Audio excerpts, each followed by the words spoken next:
Folks, hello and welcome to Tavern Chat. I'm your host, Eric Tenkar, your bartender in the OSR.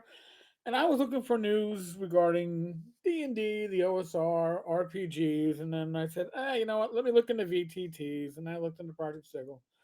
And then, lo and behold, I'm checking out the D&D Beyond forums, and from earlier today, 9 hours ago, as I took the screenshot just a few moments ago, I see this posting under the Sigil forum, the beta testing thread, where people are asking, like, how do I get into the beta thread? Well, somebody who was either alpha or beta testing, I'm not sure if the beta officially started yet, um,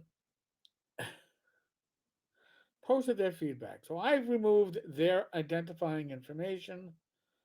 Um, 'Cause I don't want to embarrass them too much, but generally speaking, if you are in a closed beta, your feedback does not go out to the public, but since they gave it out to the public, I figure we'll look at it. Good morning. Yesterday we had our first session using Project Sigil. We were all present, mirroring one player's screen on the TV. Two couples played, sharing their notebooks two by two, so that in Sigil each player controlled two characters. Below is our feedback considerations about the program. I'm leaving the report here because I don't know the correct place to do so. There, right there, is an issue. Just saying. My good pizza's coming back on me. And of course, here's the feedback: instability in the connection. Okay. System slowness. Now, we don't know the specs on his laptops.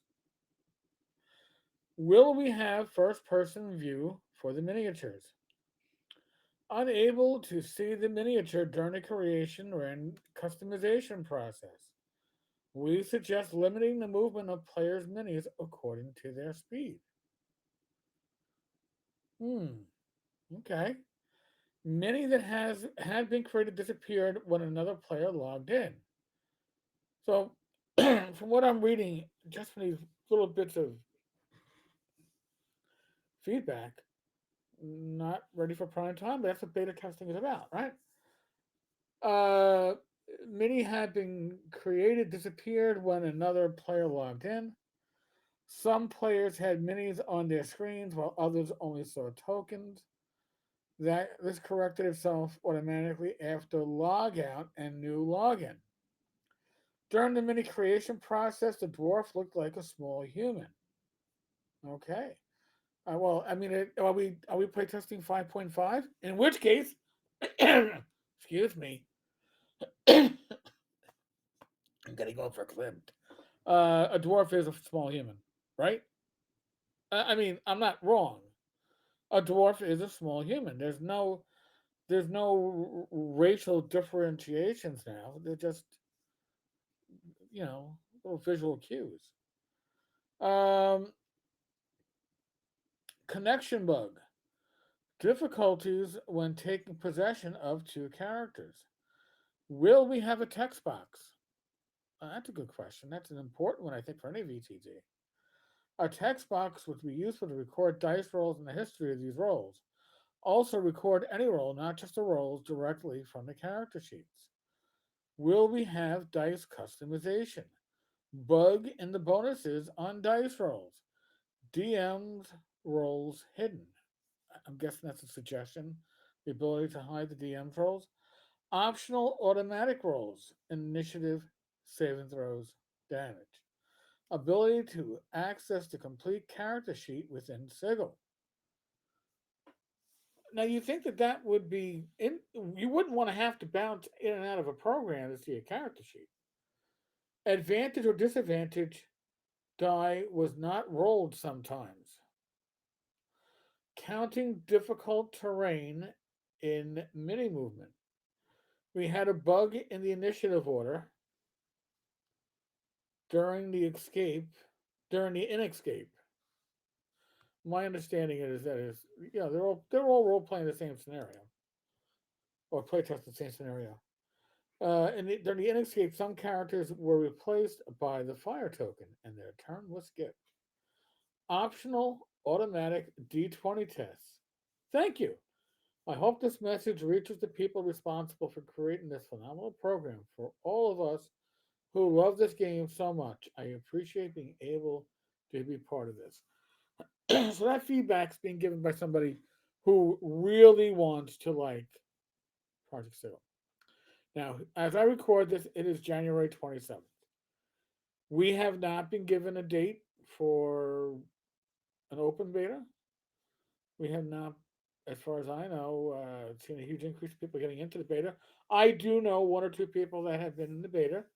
They are creators on YouTube.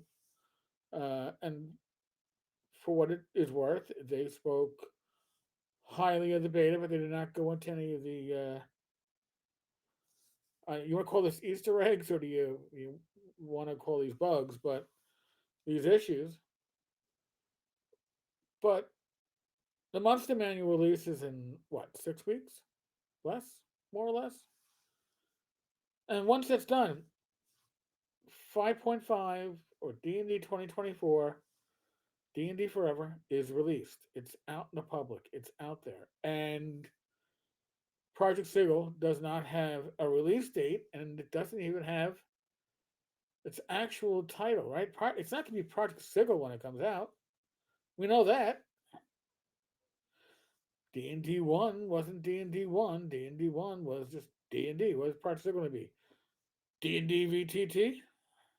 I kid, but inquiring minds want to know. And I would be interested in checking. I'm not a 5e player, but I'd be interested to see how this VTT works. And is it going to be a way to bring in people who are not familiar with the rules, yet can make the rules kind of hide behind, step behind, and let the gameplay take over? I don't know. I don't know. Be interested in finding out, but this is this is how we get a little sneak peek. I suspect it won't be up much longer. I will include a link to this thread though, so you can find it yourself for as long as it's up there. Folks, on that note, as always, be safe, be well, God bless, roll those dice, roll them well. I really appreciate everybody's support. Next convention is TotalCon. Hopefully, I'll see a bunch of you out there. Page was great, and that's why I go to conventions. I go to conventions to get to meet the people of this community. It's really important to me. All right, folks. On that note, I'm out of here. Huge thanks. Be good. God bless.